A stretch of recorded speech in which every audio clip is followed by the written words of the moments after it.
Today I'm going to unbag Strategy and Tactics issue number 331 from November to December 2021, which has the featured game On to Baghdad, the campaign in Mesopotamia and Persia, 1914 to 1918.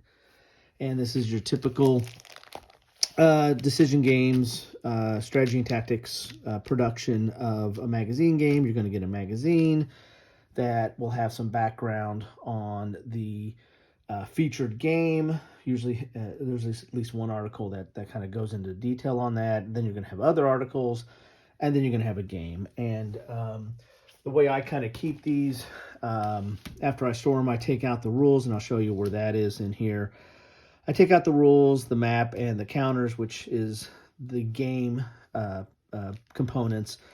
And if it requires a die, you need to supply your own die. But who of us don't have, die or dice lying around somewhere, okay? But then I store them in these plastic envelopes here, and then kind of keep them in a file system of sorts, so they're easier to store. And then I keep the magazines on a bookshelf. So anyway, let's get inside the bag here and see what we have. And I have a fondness for magazine games, not necessarily because they're all good. They kind of run the gambit of being, fully developed and good games to, sometimes, having some issues and errata and, not fully fleshed out. I just don't know if magazine games get the same treatment. Most likely they don't get the same treatment as a boxed game, that's been under has a developer or a team of developers and have a lot of people working on it and play testing and working out all the kinks. Magazine games have a tendency to, there's a shorter timeline, there's a time frame to get them to press, and they just don't get all the same love and attention in that regard. At least that's my understanding, and it's also my experience in looking at magazine games over the years. However, even having said that, I still like magazine games because they are, they tend to cover topics that are not over covered. You don't see a lot of Battle of the Bulge or Gettysburg or Stalingrad or any of those things. You might see them from time to time, but more often than not, you're going to see stuff like this: is the campaign in Mesopotamia and Persia during World War I. And I don't know of a lot of games that deal with this topic. And so the magazine games have a tendency to kind of touch on less covered topics, and that's kind of where I step in. I really like lesser known or lesser covered topics in military history. So what you normally get, you get a magazine here, and it's going to have, of course, you have some advertisements. This is the Decision Games line of mini games. I actually have done pieces on Balaclava and Hougoumont because I just did those recently. Here, speaking of the Bulge, here's the Bulge. This is Decision Games Bulge game. And then their quarterly, the Strategy Tactics Quarterly, which doesn't have a game in it, and it's more of just dedicated to a specific topic. It looks like this one's dedicated to Alexander, and they're pretty good. As I said, the Strategy and Tactics and Modern War is gone, but you still have Strategy and Tactics and World at War. They have good articles in them. I generally enjoy the articles. As a military history or magazine, I think they're fine. I like the added aspect of the games, and you can buy them without the game, but I like the added aspect of the game. But I know some people don't. Some people don't find the games of the same quality or to their liking and stay away from it. Some more ads for more decision games here. Then, of course, you get the index or the table of contents, and talks about what's coming up in the next issues. But then you've got all the different articles. Here's the feature articles and other departments' regular stuff that goes on.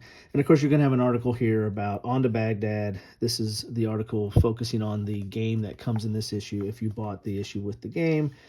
But then there's other articles, Hell on Highway 19, the fall of the Portuguese Empire in India, and Phormio, ancient Greece's greatest admiral. So, pretty decent articles here. So this first article is the context behind the game that's included in here, and these are generally well done. I mean, you've got maps, you get background and context.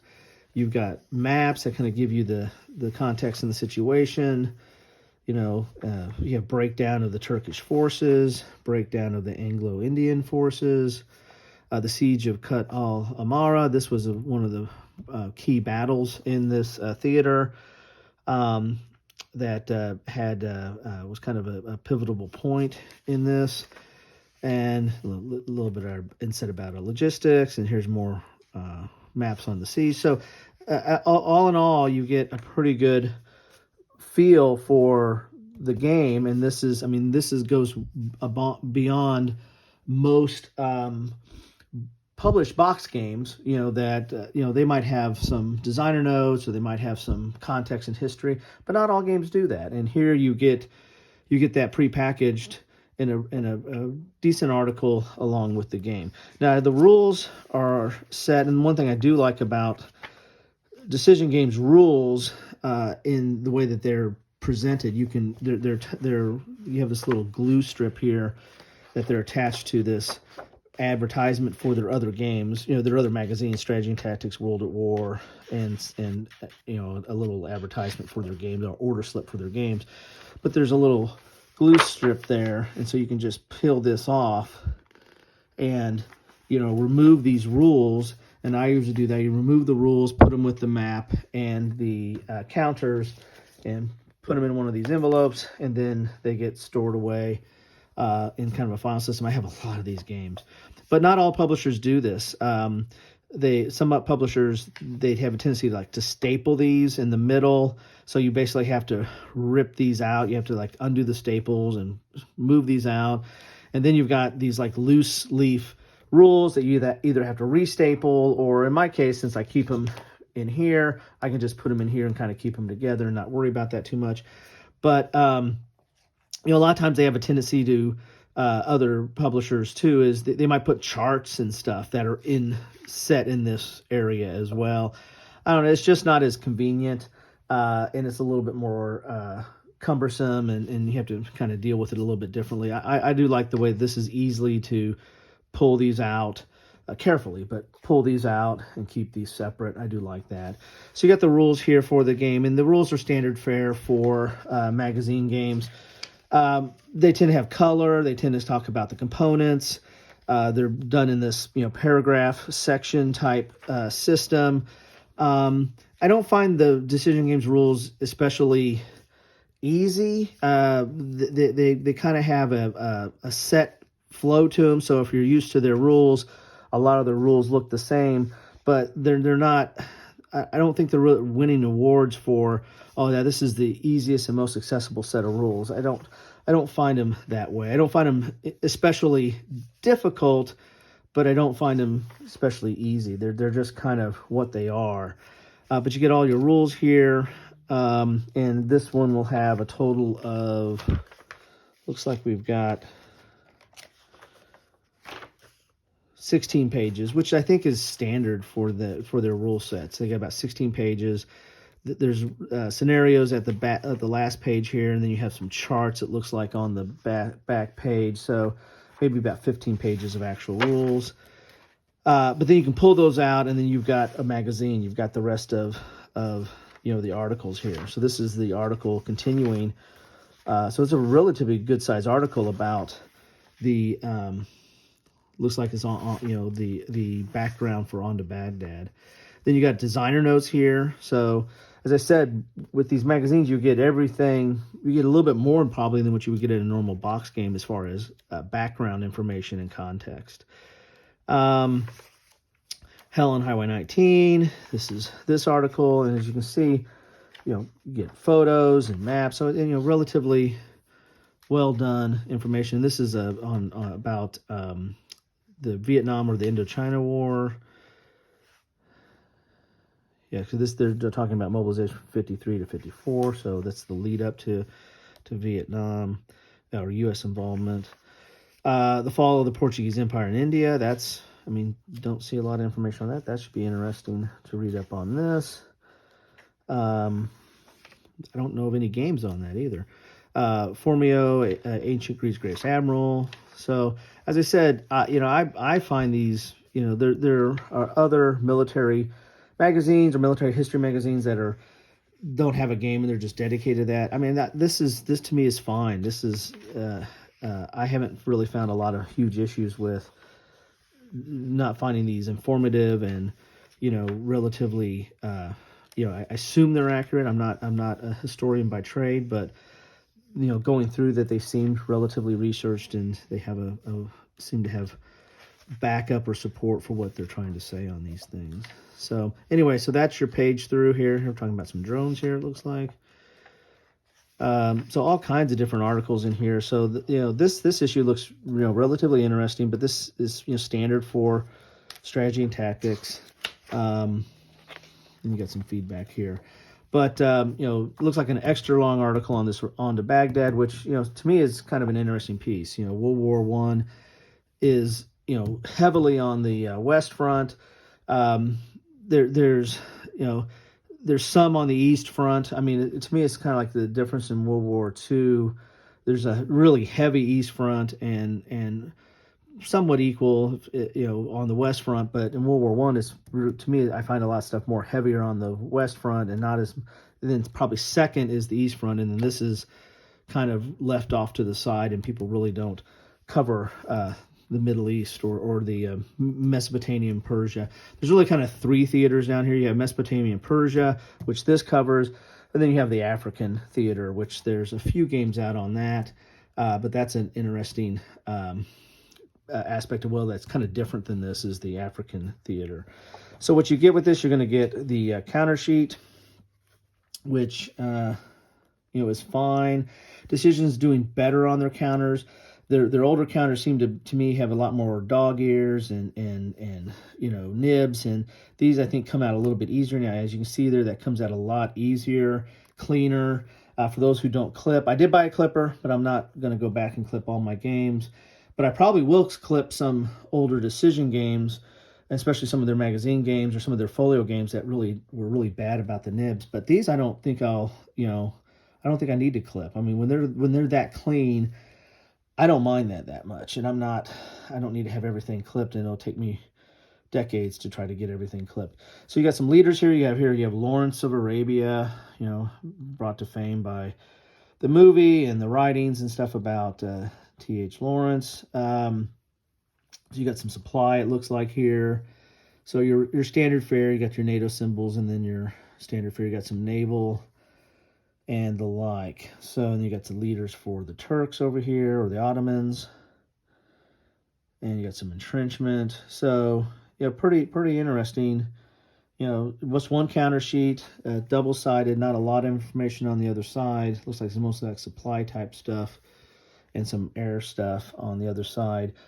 So there's your counters. They look fine. They're clear. They're crisp.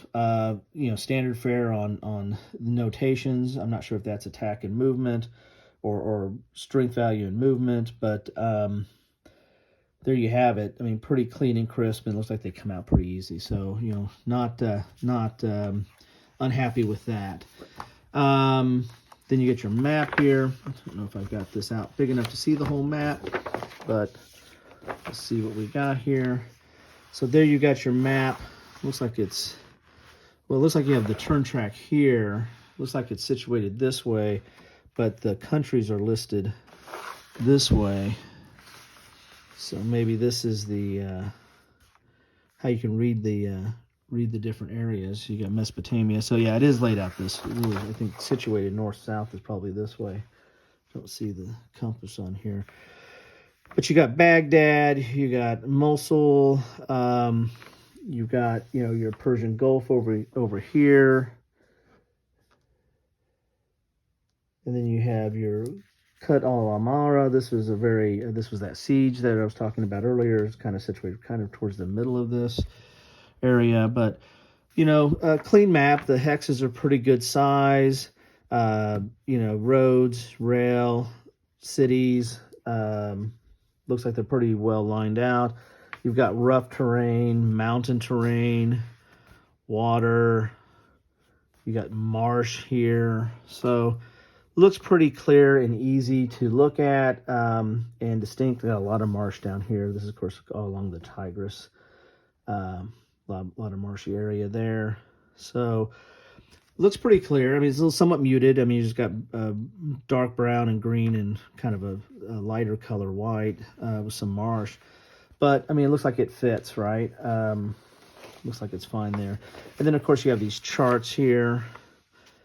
So you got the Allied chart. So the Allied would probably sit on that side of the table. Then you got the Central Powers mobilization chart and supply expenditure. So they're going to probably sit on this side. You got a Central Power recruitment. You've got Allied power recruitment up here. You got some holding boxes for them. And then you've got the train effects chart and the combat results charts right there on the map. So you're not worried about, having to, page through the rules or pull stuff out. As I said, some of their magazine games put the charts in the rules sometimes, and you got to cut them out, or you copy them, or what do you do with that? This is right there on the board. So it looks like you got your main charts and holding boxes right there on the board, and then you have the map. So it's fine. It's good. It's typical map papers.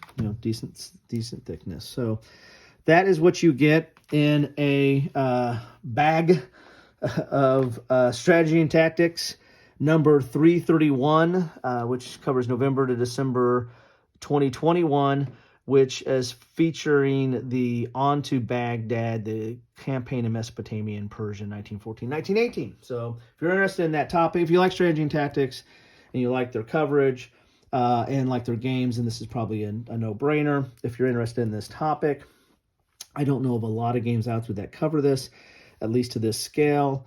To this depth.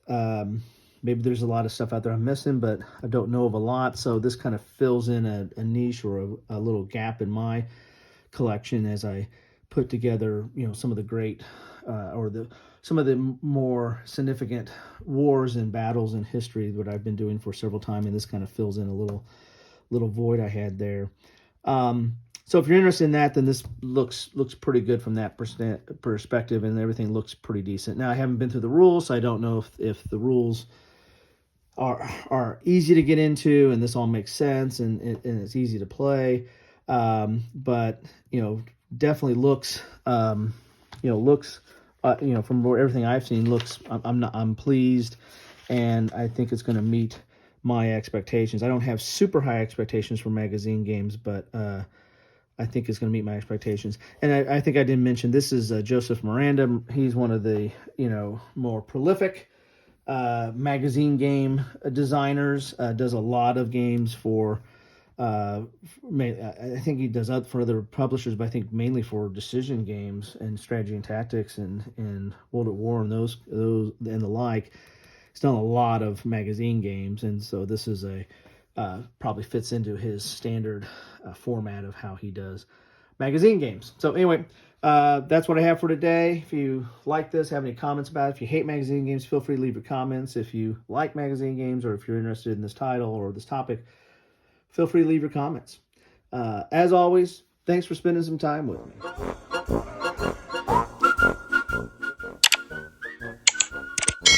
Thanks for watching.